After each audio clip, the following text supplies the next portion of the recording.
बहुचर्चित और वितर्कित वरिष्ठ बीजेडी नेता पूर्वतन मंत्री डाक्टर दामोदर राउत 83 वर्ष बयस इहलीला संवरण करिसेंती।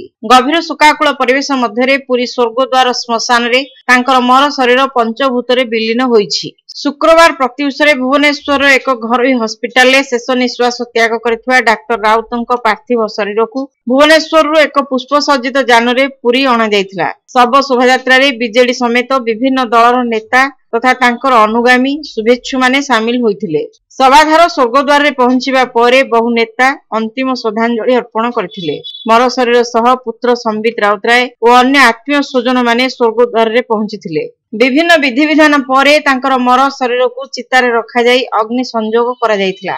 पुत्र विधायक संबित राउतराय मुखाग्नि देइथिले। ओडिशा राजनीतिर एक प्रमुख अध्याय सह संश्लिष्ट थिले डाक्टर दामोदर राउत।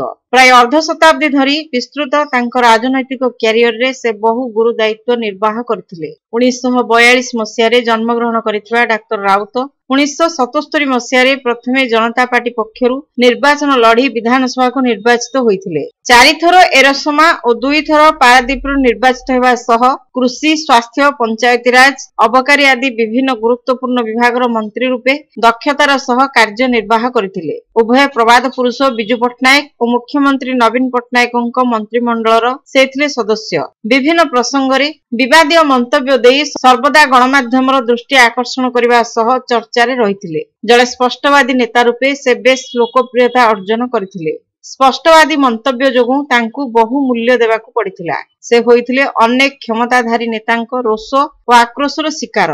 विभिन्न प्रसंग रे शाणित मंतव्य देबा सह तांको द्वारा प्रतिष्ठित दैनिक संवादपत्र संचार रे निज निरपेक्ष अभिमत प्रकाश करुथिले।